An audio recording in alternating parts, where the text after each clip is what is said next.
Hello everyone. So today we'll be presenting our project of negotiation. My friend Mohamed Idris Msoli and I, Mohamed Ali Aminet.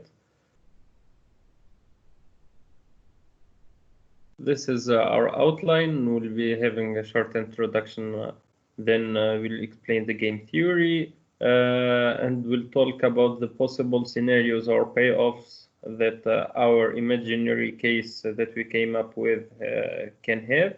And finally, the conclusion. So this case that we came up with is a manifestation of the meaning of negotiation, which is a method to settle differences, and it is a process by which an agreement is reached without a conflict or a dispute. So, concerning game theory. So, game theory is a science of strategy or the optimal decision making of independent and competing actors in a strategic setting. Using game theory, real-world scenarios for such situations as pricing competition and product releases and many more can be laid out and their outcomes predicted. Scenarios include the prisoner's dilemma and the dictator game, among many others. Moving on to our imaginary situation that we came up with.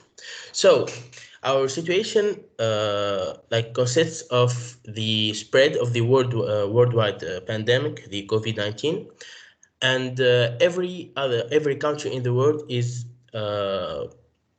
their population is sick, except for two countries, which are Tunisia and Algeria. The first assumption is that the USA must treat some of its important patients in one of these countries, which are Tunisia and Algeria.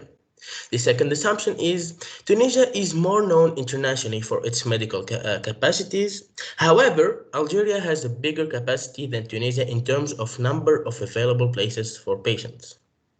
Both Tunisia and Algeria are economically weak and need this deal so bad to get out of their economical crisis. So, normally, and obviously, Tunisia and Algeria find themselves in a price war situation. So, what could happen in this situation? The first case is the cooperation. Tunisia and Algeria can agree to fix the price. They could both demand high price and thus divide the deal and maximize their total gain. The second case is the non-cooperation. One of the countries can lower the price and maximize its profit. However, this is going to lower the total gain, and the second country will react by lowering the price even more. Both ends lose, and the USA benefits the most, as the both countries lower their total gain, and the USA is the one who's paying the paying part of the deal. So the USA ends up by benefiting from the most. So for the third case, they'll be having a side deal.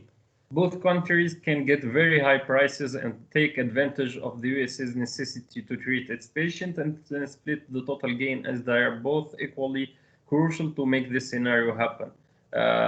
It depends on trust between both countries, so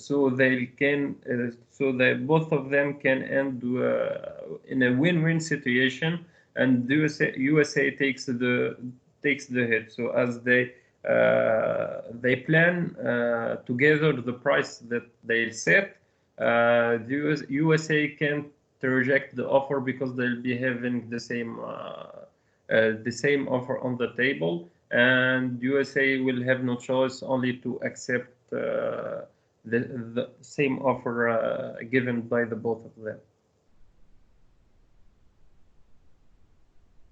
So for the conclusion, whatever the countries choose to do, they have to avoid the lose-lose scenario, which is the non-cooperation, as explained by my friend Idris. That's the worst case scenario. It can damage both countries in most in most of prisoners' dilemma like this one, the best solution is to cooperate and get the best potential profit for both. especially on a long run like this one. It's a pandemic and it will last. So this offer or this case can repeat many times by the same country, USA, or with other countries or different ones.